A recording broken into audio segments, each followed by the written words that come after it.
Ça y est, dans moins d'un mois commence enfin la saison finale partie 2 de l'attaque des Titans. Alors, la semaine prochaine sort la vidéo à regarder avant l'ultime saison. Une vidéo sans spoil, donc dites à tous vos amis de se donner rendez-vous sur la chaîne dimanche prochain.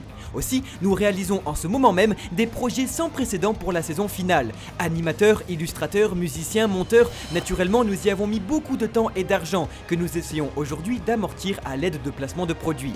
Mais vous ne serez pas déçus, c'est promis. On se retrouve alors juste après le sponsor de cette vidéo. Merci à tous. Pendant 2000 ans, tu as attendu. Pendant 2000 ans, tu as attendu quelqu'un pour jouer à Raid Shadow Legends, le jeu mobile le plus joué du moment. Raid Shadow, c'est un peu comme Levi. 2 ans après, il est toujours là, vraiment increvable. Mais son succès n'est pas anodin. Avec plus de 600 champions désormais, oui, c'est plus que les habitants de Levelio, vous êtes sûr de tomber sur le personnage qui vous correspond le plus. Et avec son lore bien écrit, s'il vous plaît. Maintenant armé, Raid vous plonge dans une expédition extramuros contre des boss encore plus flippants que les titans. L'hydre, bête ultime, possède 6 têtes. Oui, j'espère qu'il vous reste encore du gaz parce que ça veut dire qu'il faudra couper ses 6 nuques. Véritable puzzle tactique, il vous faudra évaluer toutes vos compétences pour venir à bout de cette créature mythique. Et c'est ça qu'on aime le plus dans Raid, c'est faire comme Erwin Smith avant un combat, étudier la mécanique d'un boss spécifique, sinon c'est la mort assurée, devenir un monstre pour battre un monstre et tout. Et si votre ambition c'est plus d'exterminer genre tous vos ennemis jusqu'au dernier, Raid c'est aussi de l'e-sport, occasion d'obtenir d'ailleurs le champion limité du joueur Simple gratuitement pour tous les joueurs de Raid. Tout ce que vous avez à faire, c'est de vous connecter pendant 7 jours d'affilée jusqu'au 28 janvier. Alors abandonnez vos rêves et foncez au triple galop dans la description, ou bien scannez ce QR code et je vous garantis un champion épique Tyrell, 200 000 d'argent, une recharge d'énergie, un boost d'XP et un éclat ancien, pour que vous puissiez faire apparaître de superbes champions dès que vous entrez dans le jeu. Raid Shadow, en tant que guerrier, assumez vos actes et lancez le jeu ici et maintenant.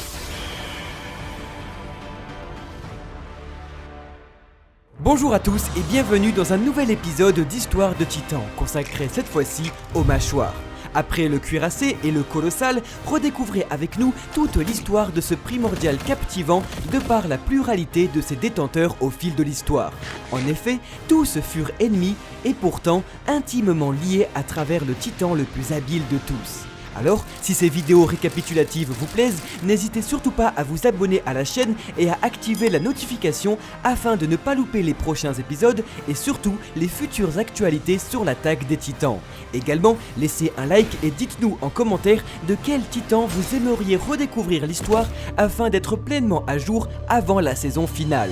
En attendant, plongeons tous ensemble dans 2000 ans de griffes et mâchoires acérées pour le compte d'un empire surpuissant, d'un gouvernement vengeur et d'un petit garçon qui ne souhaitait que s'envoler.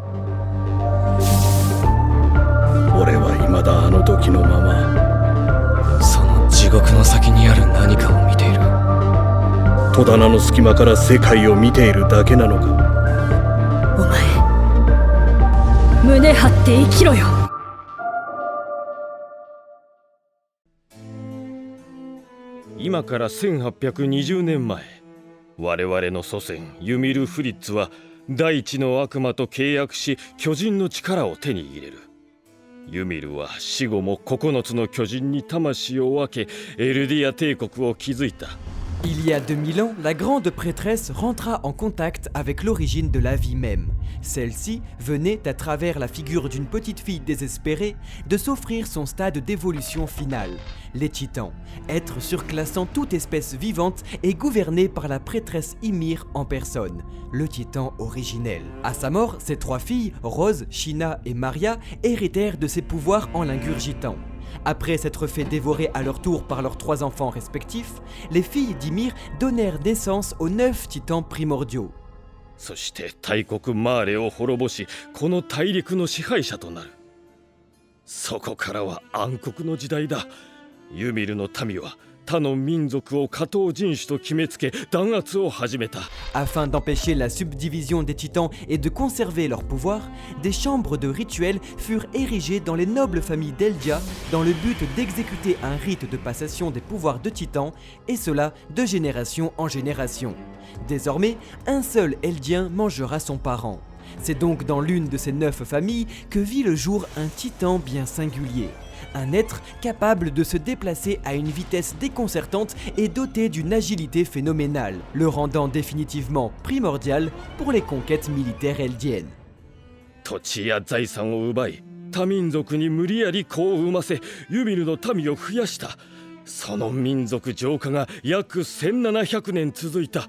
Pendant 1800 ans, le titan mâchoire exerça sa puissance écrasante sur les différents peuples et ethnies colonisés par l'empire d'Eldia. Bien qu'il soit le plus faible physiquement des 9 primordiaux, sa faculté de déplacement hors du commun fait de lui un atout fantastique dans les terrains forestiers ou montagneux. Extrêmement agile, le mâchoire peut escalader des fortifications ennemies en un temps record. C'est enfin grâce à ses griffes acérées et à sa mâchoire capable de briser toute matière existante qu'Eldia put envahir les territoires de son ennemi juré sur le grand continent. En effet, après la chute de Lago, Monte et Vallée, les 3 fortifications principales de Mar, l'ennemi juré d'Eldia fut vaincu, et le mâchoire continua de perpétuer la gloire de sa famille au fil des siècles. だがかつての大国マーレは増長を極めたエルディアに内部工作を挑み、さらには9つの巨人のうち7つを手駒に従え80年前の巨人大戦に勝利したのだ。 Cependant, il y a 107 ans, le roi d'Eldia Karl Fritz, culpabilisant des horreurs commises par son empire, décida de contacter en secret les autorités Mar et la famille Tybur, détentrice du titan marteau d'armes, afin de fomenter la chute de son propre empire sans que les autres familles ne soient au courant. Le roi prit une partie de son peuple et partit en exil sur son île de paradis, tandis qu'il offrit en offrande et excuse à Mar le reste des Eldiens afin qu'ils puissent leur servir d'esclaves pour toujours. Apprenant la terrible nouvelle et la trahison du marteau d'armes, le mâchoire décida d'attaquer le roi, mais fut défait par une coalition créée par les Tybur, composée du bestial, du cuirassé et du charrette. Le marteau d'armes, qui avait sous les ordres de son roi prévenu l'ennemi, accueillit donc dans la bataille les forces Mar qui sortirent finalement vainqueurs du conflit après plus de 1800 ans de souffrance. Les soldats capturèrent ainsi la quasi-totalité des titans primordiaux d'Eldia. 当時のエルディアの王はこのパラディ島に三重の壁を築き国民と共にそこへ逃げ込んだ。我々の祖先は見捨てられこの大陸に取り残されたが Ainsi, il y a 107 ans, le mâchoire fut dévoré par un Eldien captif et endoctriné pour devenir un militaire Mar et défendre sa nouvelle patrie. Mais plus encore, atout offensif hors pair, le mâchoire fut entraîné pour pouvoir un jour attaquer le roi Fritz et ses derniers ressortissants sur l'île de Paradis. Durant son entraînement, le détenteur Mar comprit que le mâchoire pouvait casser l'armure de son partenaire cuirassé comme il pouvait briser le durcissement du marteau d'armes. En administrant donc du liquide cérébrospinal du cuirassé aux autres titans, les chercheurs Mar comprirent que tous les titans pouvaient durcir leurs extrémités afin de les rendre plus résistantes et tranchantes. Le mâchoire disposait ainsi de griffes permettant de lacérer le fer et de résister aux balles. À la mort de son détenteur, le primordial fut ensuite transmis à 2 nouveaux Eldiens militaires Mar avant que le gouvernement ne décide, 26 ans plus tard, d'ouvrir sa cellule de guerriers. Cette nouvelle administration militaire avait pour but de sélectionner dès leur plus jeune âge de brillants réceptacles de titans afin de les faire pénétrer le royaume du roi Fritz sur Paradis et de capturer l'originel. De ce fait, Marcel et Porco Galliard furent admis pour leurs résultats excellents et c'est finalement chez le jeune Marcel qu'alla le tant convoité titan mâchoire. Mais, voyant ce cadeau comme une malédiction, le jeune garçon se vit soulagé que son petit frère ne fût pas choisi pour hériter du cuirassé. C'est ainsi que Marcel partit sur le territoire du roi Fritz pour le capturer, accompagné de ses nouveaux camarades guerriers. Marcel avait pour mission de porter les guerriers et de courir en titan jusqu'aux portes du royaume d'Eldia afin de ne pas se faire dévorer par les titans primaires sur l'île. Malheureusement, c'est en ignorant les premiers rayons de soleil faisant surgir la menace de l'obscurité que l'un d'entre eux se jeta sur le cuirassé pour le manger. Mais, culpabilisant d'avoir protégé son petit frère au détriment du petit Rainer Braun en falsifiant les tests du cuirassé, Marcel protégea son camarade et se fit dévorer à sa place. Les 3 autres guerriers prirent la fuite en direction des murs tandis que le titan primaire, resté sur place, obtint les pouvoirs du mâchoire.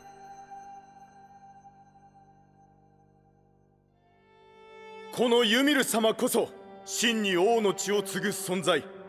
ユミル様がおられる限り我らは永遠に不滅だ。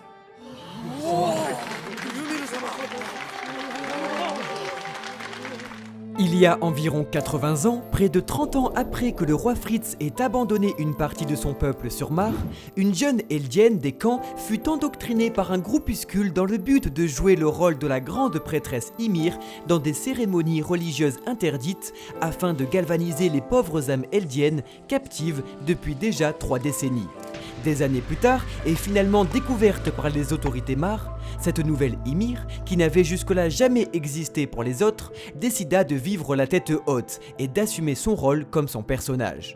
Cette action lui vaudra de se faire déporter sur Paradis, transformé en titan pour assaillir les hommes du roi Fritz et son bataillon d'exploration. Cependant, après avoir erré plus de 60 ans sans conscience, Ymir retrouva enfin ses esprits et son corps grâce au pauvre Marcel, qu'elle dévora.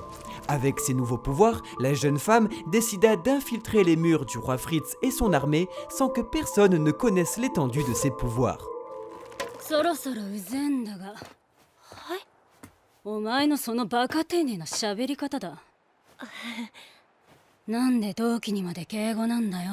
Profitant du chaos orchestré par les 3 enfants guerriers à Shiganshina, Ymir infiltra la même division militaire qu'eux, la 104e, et c'est donc sans même le savoir que Mar resta durant plus de 4 ans tout proche du titan mâchoire. Mais, s'impatientant des résultats des guerriers, le grand continent envoya le titan bestial les épauler. Grâce à lui, le soldat du roi Fritz furent envoyés protéger le mur rose. Envoyée sur place, la soldate, infiltrée, n'avait d'autre choix que de se transformer en titan pour survivre. Alors, témoins, le cuirassé et le colossal reconnurent le même titan chétif qui leur avait pris leur ami il y a 5 ans. En effet, Ymir ne put se transformer en titan qu'à de très rares occasions pour ne pas se faire reconnaître, faisant du mâchoire un titan particulièrement inexpérimenté au combat. Sauvé in extremis par les soldats du roi Fritz, Ymir fut transporté au sommet du mur rose. Observant son incapacité de se mouvoir, le cuirassé et le colossal décidèrent d'exécuter un pari très risqué en capturant à la fois le mâchoire volé et l'assaillant retrouvé sans explication chez les Eldiens depuis que le jeune Eren Yeager se transforma par mégarde. La capture de ces 2 titans volés au comte de Mar leur permettra donc de retourner à leur patrie sans avoir déniché l'originel. ありがとう、ユミル。すまない。いや。女神様もそんなに悪い気分じゃないね。 Alors, capturée par les guerriers qui perdirent malheureusement l'assaillant aux mains des soldats dirigés par Erwin Smith, la jeune femme décida d'offrir son corps au Mar afin qu'ils puissent retrouver le mâchoire qu'elle leur déroba. Ymir, qui ne souhaitait que donner un sens à son existence, venait de trouver un rôle dans la mort. Ainsi, Porco Galliard découvre l'assassin de son frère Marcel et le dévore à son tour, héritant des pouvoirs du mâchoire. Militaire expérimenté, le titan de Porco est le plus redoutable mâchoire du manga. C'est en partie grâce à lui que la guerre contre le Moyen-Orient, engendrée par la défaite et le déficit financier des guerriers sur Paradis, s'acheva à Slava. Pendant 4 ans, Porco s'entraîna sans relâche jusqu'à ce que l'assaillant ennemi, n'agissant non pas pour le roi d'Eldia car lui ayant dérobé l'originel, mais bel et bien pour son propre chef, décida de se venger en opérant une attaque secrète en plein cœur du territoire Mar. Le mâchoire se défendit avec brio mais ne parvint pas à lutter face à la rage de l'assaillant.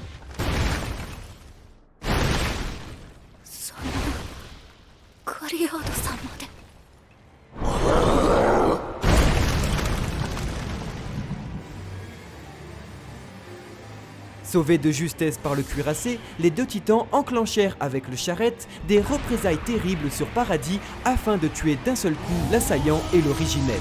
Plus en colère que jamais, le mâchoire parvient à terrasser l'assaillant à l'aide du cuirassé, mais le rangement du bestial chez l'ennemi, depuis qu'il apprit que l'assaillant n'est autre que son petit frère, permit à l'originel de contre-attaquer et de tuer Porco Galliard. Aux portes de la mort, et voyant qu'une nouvelle recrue guerrier, tout comme lui il y a 9 ans, fut entraînée dans cette terrible guerre, Porco, décida de donner son corps en pâture au jeune Falco afin qu'il puisse vivre et hériter du mâchoire à son tour. Suite à cela, l'assaillant décida de mettre un terme au conflit en déclenchant le grand terrassement pour supprimer l'intégralité de ses ennemis. Nous avons vu, à l'aide de l'armure du cuirassé, qu'il était possible de développer les caractéristiques d'un titan en administrant son liquide cérébrospinal dans un autre.